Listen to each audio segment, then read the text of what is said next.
Duane Michals, the pioneering photographer, he did two things that changed how we think about what is possible in a photo. One, he shot narrative sequences. These were scenes that were often structured like a comic strip, and in the 60s and 70s when he began, this was unlike anything anyone had ever seen before. And then two, Duane wrote by hand directly on the photos. This was not just a title, but often full messages. Here, take for example a famous photo from 1967 called "This Photograph is My Proof." In it, you see a young couple, and they're sitting on a bed holding each other. They look happy and they're smiling, but then you read the message that Duane wrote underneath. It said, "This photograph is my proof that there was that afternoon when things were still good between us, and she embraced me, and we were happy. It did happen. She did love me. Look, see for yourself." Suddenly, this previously happy photo, it's flipped on its head. Duane was self-taught. He created work according to standards entirely his own. Duane Michals died last week at the age of 94. He was preceded in death by his partner of 57 years, Fred Gore. Our interview was recorded about 2 years ago in New York City, and if you'd like to see the photos we discuss, I've linked to them in our show notes. I'm Jeffrey Masters, and this is LGBT Q&A with Duane Michals.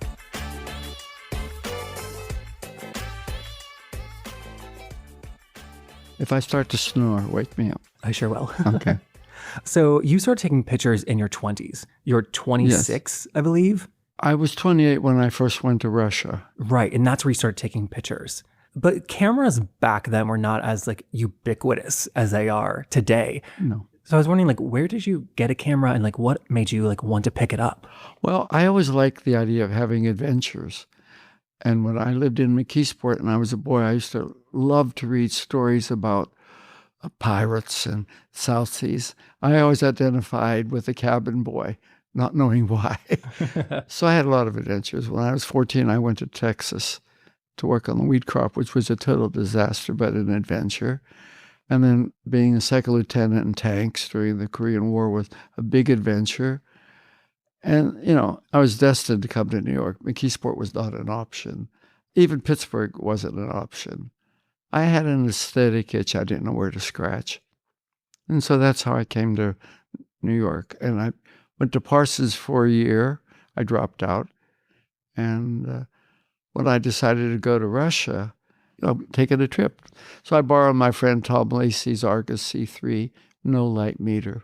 You take pictures when you take a trip. I had no photo ambitions. Was it an immediate, did it feel oh, this is it? Did you immediately love it? No. Not at all. No. But I did discover I was very good at it. I learned how to say in Russian, "Možno fotografia ti," which I think means "may I take her picture?" And I stopped these, something I would never do in New York. I would stop these Russians, and the quality of the pictures, they were consistently high. I had an aesthetic taste that, some people are naturals, like Mickey Mantle's throwing a ball when he's 10 years old and home. Well, I'm a natural in photography. My instincts are perfect. Wait, so you're a natural and you're good at it, but do you enjoy it? Yeah, of course it was. Oh, okay. Oh, do I? I love it. I love it. Oh, okay. I thought you were saying you did not like it. Oh, no. I was just taking pictures without pretensions, without any idea that I would become a serious photographer. I was just taking, and the pictures were consistently good. From the very beginning, the pictures I did in Russia on that trip were high quality. There's no question. And so you were living in New York City at that time? Yeah, all this time. I was living on Bleecker Street. And so I think that I wrongly assume that you moved to New York City to be gay, but you moved for a career. Yeah. I didn't, in McKeesport, when I was in high school, we didn't have gay people, but we had sissies. And you did not want to be a sissy. Like Stuart Middleman was a sissy. I always consider myself a sexual flop. Wait, what does that mean? Well, that means, a flop by show closed out of town. I mean, in New York, people were all doing these wild things and party and working out and there I was, looking with my nose pressed up against the window, what's that? What's going on there? And and in my entire life, I've always been an anomaly. I'm not your average photographer. Fred and I were together for 57 years, and we never went to Fire Island. We had a house upstate near Bennington. We had a big farm. We gardened. We never went to the Hamptons. We never went to bars.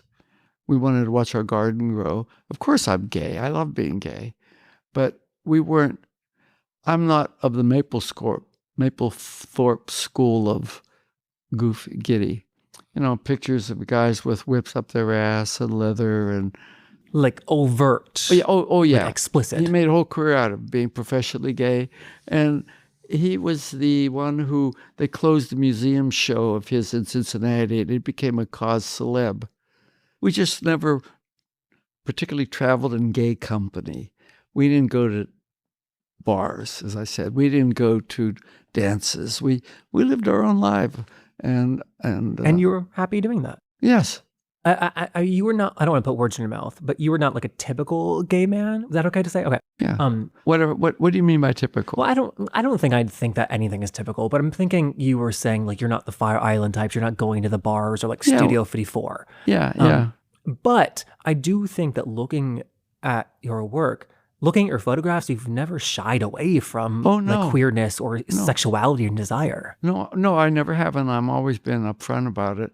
No, that doesn't necessarily follow because we're not typical gay guys.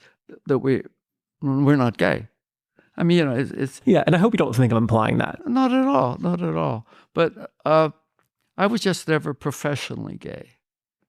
Although my God, I did a book called, do you know Kafafi, the Greek poet? No. I'm going to smack you. You must know Kafafi. I'm sure I'd recognize. I bet you know Tom of Finland. Yes. Fuck you. You don't know Kafafi. Maybe I do, and I just don't know the name. No, you don't. If you know, or Walt Whitman. Yes. Walt Whitman was huge.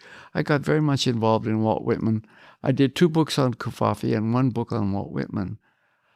So as a gay person, I've always been upfront about it, but I've never been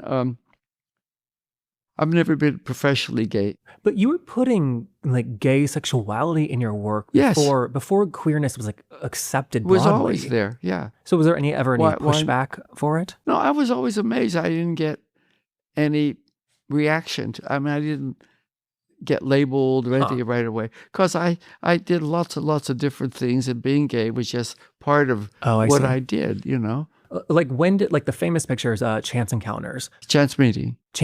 Yeah. What year was that? That was in, I don't know, 60s, late 60s, 68, 69, 7. I don't really know. But it was, let's say like late 60s, early 70s. Yeah. To me, it was just, the queerness was so obvious and present, and yet I'm just not used to seeing that in art from the time. But also that particular version, it wasn't about 2 hustlers walking by or 2. like 2 guys are walking by. Well-dressed men.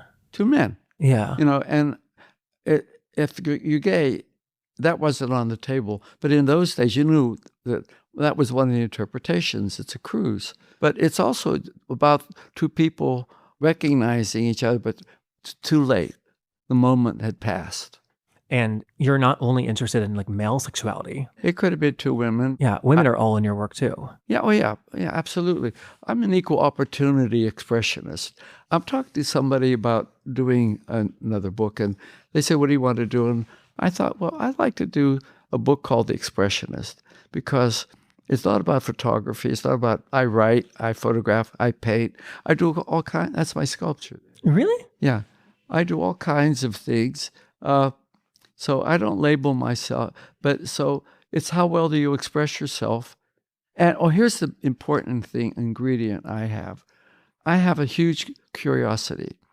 Everything is about curiosity. It's my curiosity that makes me want to see what things look like or how a sentence sounds in my ear. Well, so I think that one of the questions I had was that you're always described as an innovator and a pioneer with a new genre.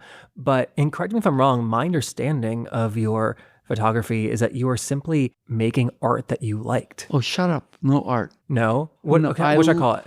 I hate the word Oh, I'm art. sorry. What should I say? Oh, you Photos? said art. No, I'm doing my work. Work. My work. But so like my understanding is like you were not trying to like, and correct me, like it just seemed like you were just shooting what you wanted to shoot and not reinvent anything. No, Is that I had to reinvent. First of all, I began to tell little stories. yeah. First of all, I did double exposures by accident. This camera was so cheap. Rather than say, "Oh, look, I screwed my, it's a double." I thought, well, that's interesting. And then I began to learn everything on the job. So first I did double exposures. And then I began to tell little stories. The moment before the decisive moment, the moment after. I was this, So, and then after I did that, I began to write with photographs. I did a picture called Letter from My Father. It's my mother, my father, and my brother. And if you looked at the pictures, it shows you exactly what my dad looked like when he was in his 50s and my brother was 20 or whatever. But I wrote about it because it didn't tell you, it described what they looked like, told you nothing about my relationship with my father. So then I began to write with photographs, and everybody knew a photograph is worth 1,000 words. No, not at all. And so I began to write because it's the only way I could express myself was to. Because I didn't learn the photo rules, it was very easy for me to abandon them. Yeah. You are, as I said, you're either defined by the medium. Well, I redefined the medium. And that was conscious too for you. Yeah, absolutely. Absolutely. I consciously wrote about my mother, my father, and my brother, because you could never see that. And that's what gets me so angry about following the rules and people believing that you photograph two strangers running across the street and one's giving the other one a finger. They go, oh, wow, that's or beautiful people. For example, if you look at a Bruce Weber picture of some beautiful college boy, leaning against the wall, and people say, like, wow, what a beautiful picture. No. It's a very ordinary picture of a beautiful guy. It's the guy that, if that was an ugly guy leaning against the wall, you wouldn't say that's a beautiful picture. You would say, something nasty. But the thing is, the photograph itself is very ordinary. It's a very straight, unimaginative. The identification of beauty is the least of the problem. I mean, it's a given. I've done over 40 books, and I did a book called Questions Without Answers. Yeah. And in there, I asked, what is beauty? I asked all these questions, and I tried to get into what is death, what is beauty, what is old age, what is youth? So it's curiosity. And so, I mean, I think it's clear looking at your work, you're not interested in like beauty only, right? Or at all. No. So when you're trying to shoot a portrait, like what are you trying to do or capture? Oh, portraits are another thing. I had a very successful commercial career. Right. But I was wondering if like your commercial career was a challenge because when you're shooting for like Vogue and Esquire, like you don't have the end say. Oh, no. Well, I did if I was doing a portrait, but I did commercial work. I did Benson and Hedges. I did Vogue Paris collection, Mirabella's Paris collection. Let's see. I did a big story on Eskimos for Esquire. I worked on the Olympics for the Mexican government hired me to photograph about Mexico for the Olympics for an agency, And you felt like you were able to shoot the photos you wanted to shoot. Yes, always. Oh, even people with commercial hired stuff. me. But if I was doing an assignment and I did big campaigns, Scientific American for 5 years, Massachusetts Mutual Insurance Company for 11 years, 10 years, something. I mean, and my favorite story is when I started out not knowing anything, and I was doing a job, and a young woman came up to me and said, are you Duane? I said, yes. She said, well, what are you doing here? I said, well, I'm making a living. She said to me, oh, I would never sell out. And I want to say, honey, you have nothing to sell. It's much harder to be a commercial photographer. Are you kidding? All these arty-farty photographers wouldn't last for 5 seconds in the commercial market. Why is that? Because they're not equipped to. They're very good at photographing their girlfriend's ass or 100 pictures of flowers or what the fuck. But to have to go someplace and to photograph the president of IBM, I used to work for a magazine called Show. Well, Show was in the 60s, and it was a precursor to Vanity Fair. Smart art, big deal. And they sent me, I'd been taking pictures for 6 months. I hardly knew what I was doing. And they sent me out to Hollywood to work on a movie called It's a Mad, Mad, Mad, Mad World. But it had all the big stars in it. I'm flying first class. Hello, yes, I have more champagne. And I think, what am I doing? I've only been taking for 6 months photographs. Do they know that I don't know what I'm doing? Then I thought, well, they could have sent Bresson, they could have sent Robert Frank. Here's what I said to myself: self, schmuck. They could have sent any, but they sent you. What you do is the solution. And then I began to value what I did. And that was very liberating. And so when you're shooting people, you're not trying to capture beauty. What are you trying to capture? Don't use the word. Yeah, no, I try to identify something of what's happening at the moment. I did a lot of celebrities, and here's what happened. I had a theme where Vogue would say, Kim Novak is at the Plaza. She's free between 3 and 4. Can you take her? Yeah. I'd get there at 3. Before me, Time magazine had just left, and after me it was going to be the New York Times. So I would go to a hotel room with Kim Novak, and so I have the light. Then what do? I didn't have a formula. I wasn't like Avedon where you do headshots. Those are headshots. They're big passport pictures. If you only become the artist, I hate that word artist, when you bring insight into what you're photographing. When I photographed Meryl Streep, she was not known. We went up to Times Square. We just ran around, and her energy and it's there. This young. I'm trying to share their energy with the person who looks at the photograph. And so the photos you take, though, like not commercial. Yeah, for myself. Yeah, for yourself. Well, a lot of them were set up. Like the 2 guys on the street, that was set up. Right, because you stage your photos. Yes. You're not this like documentary photographer going out. No. I had done documentary photography, but I stage everything. And I think what like draws me to your work is that they're not literal. Like for example, during the AIDS crisis, you were not out there shooting men living with AIDS. No. You were creating photos like like a interpretation. Well, I was doing my expression of what I thought. So what I did was simply a guy with his head down, and he looks like he's dead. He's asleep.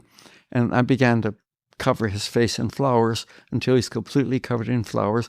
And there are 4 pictures that said AIDS under each photograph. So I wasn't going to show you grotesque.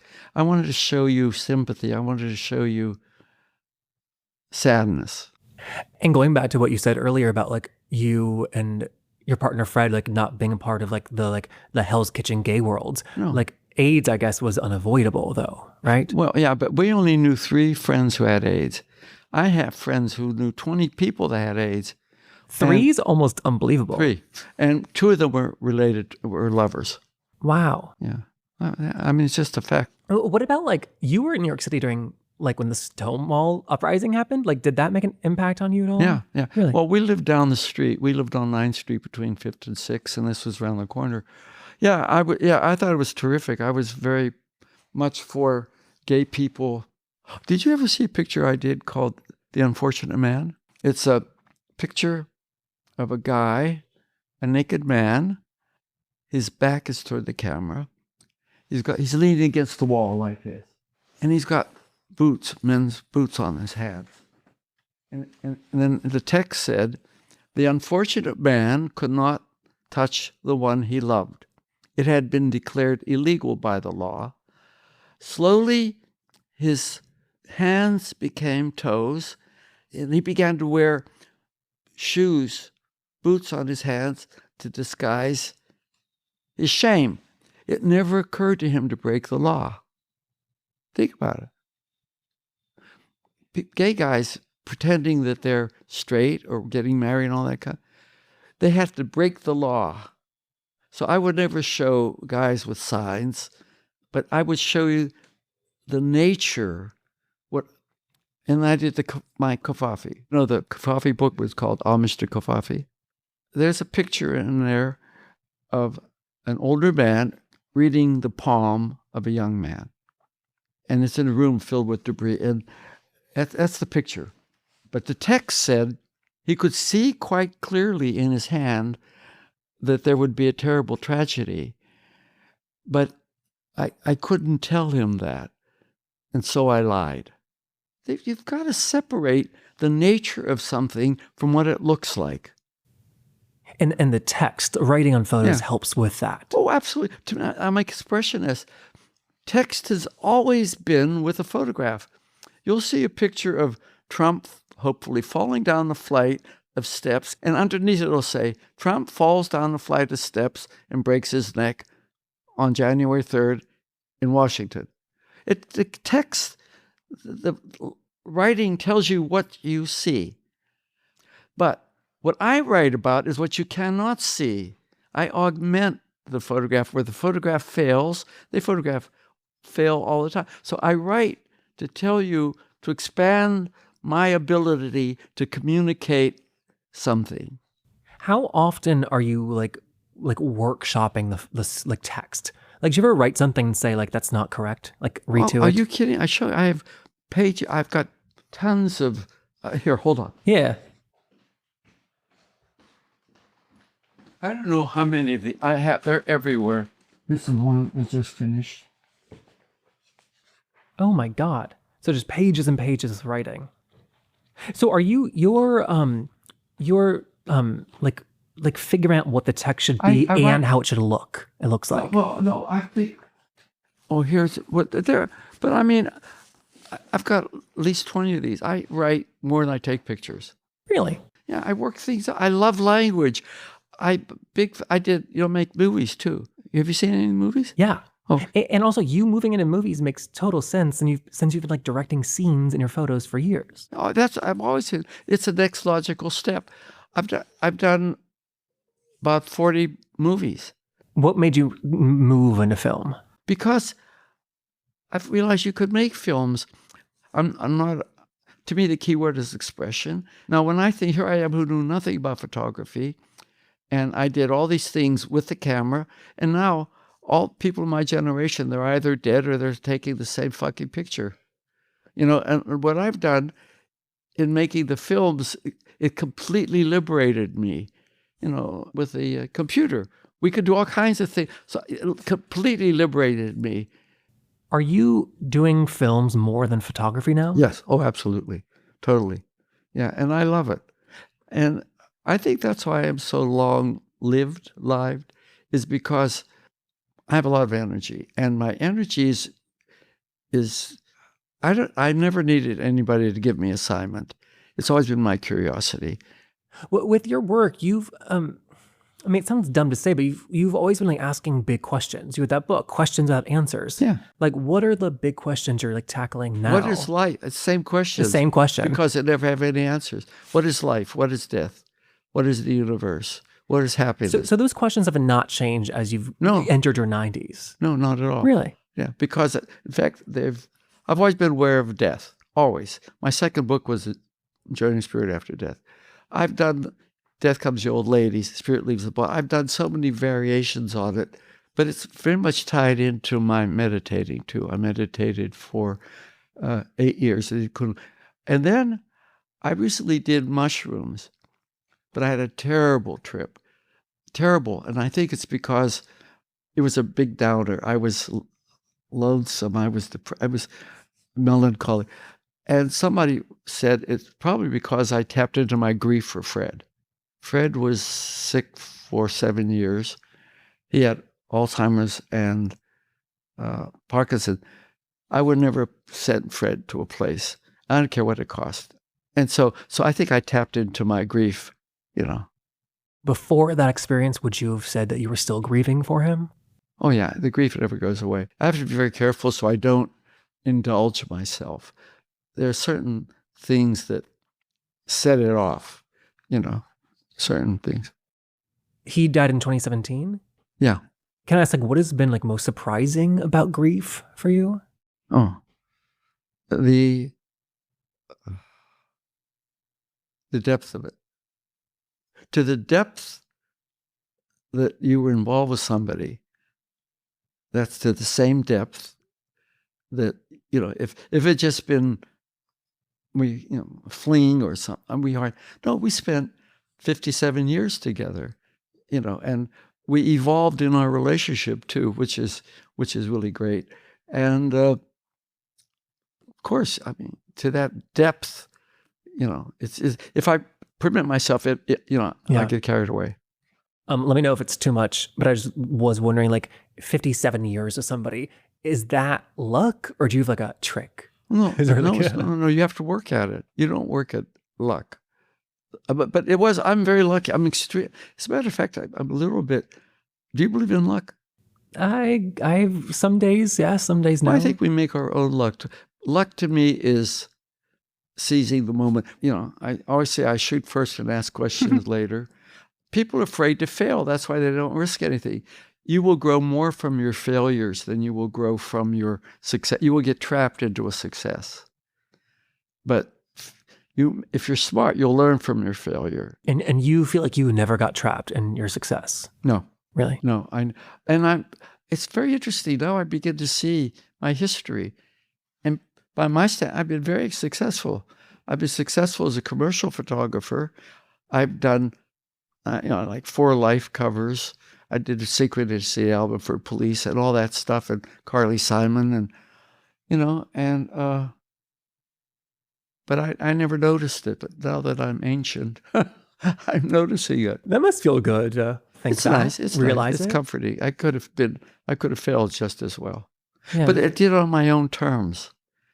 I never kissed any ass. I'd like to have, but I never had to kiss any asses. And so the commercial photos, they paid for everything else, right? You'd be shocked how much commercial work I did. Yeah. And I'm proud of it. I really am. There are those photographers who made a big success doing commercial work, but they never had a museum show. And then other photographers who had museum show couldn't do commercial work. Well, I've done both sides of the street. With tackling like death in your own work and just like being curious about it. Yeah. I mean, that was like more like abstract death as a concept. Like, has your feelings about it changed as it becomes like more literal in your life? Well, yes and no. I mean, they've gotten deeper. I begin to realize I'm overwhelmed by it. The universe is nonsense to us. The best defense against common sense is nonsense. I'm completely nonsensical. I say the strangest thing to perfect strangers on the street. I think if it's funny, I'll say it out loud. I know it's a question like you probably hate, but like, do you think about like what your legacy will be? No, I never think about things like that. I couldn't care less. I feel very good. I've done it on my terms. And I'm still doing it. And I haven't quit. And I'm still capable of being surprised. I'm still capable of evolving. And I'm mostly excited to do something I've never done before. How do I solve it? What do I do with that? Do you feel like you're like running out of time to do these new things? Not at all. No. As a matter of fact, the reason I'm so long-lived is because I'm constantly working. I'm constantly doing something. I'm constantly figuring something out. I believe that. And I never rest on my laurels on everything. There's a wonderful book called Zen Mind, Beginner's Mind. I highly recommend it. And the principle in the book is that when you're a beginner, you bring great attention to what you're doing. If you're doing a recipe, you're cooking and it says, you're baking a cake. It says 2 cups of flour, and you go very one little, and then dash of brown sugar, but you measure everything very carefully, and but then when you bake it a while, you get a little bit picky. You're like Julia Child, a little bit of, and so the idea is you must always be the beginner, because the beginner brings great attention to what he does. And after you do it a while, you become a habit, and you lose your attention. So because I do things for the first time, I always bring great attention to what I'm doing. Thank you for the conversation. Oh, my pleasure. I'm sorry. I mostly spend my time alone. I didn't frighten you, did I? No need to apologize. Well, good. and that is the photographer Duane Michals. Now, if you want to check out any of the photos that we discussed, and I really hope you do, I've got those posted to our Substack. You can find a link to that in our show notes. Our Substack is a great way to see behind-the-scenes moments and hear stories from our interviews, and I should say that our Substack is completely free, yes. But if you do want to support our show, and to make sure it can continue for free for everyone in the community, there is a paid subscriber option too. Thank you so much to everyone who has joined us there. And then next week, and I can tell you this right now, next week, we'll be back with Carla J. She is a legendary activist from the Gay Liberation Front and the Radical Lesbians. The other stereotype is that we were political, we didn't have sex. Oh my goodness, we did everything. The reason lesbians didn't talk so much about sex back then, we were too busy doing it. We had a great time. I recommend activism. That's Carla J, and that'll be dropping next week. I'm Jeffrey Masters on Instagram @JeffMasters1. I'll see you next time.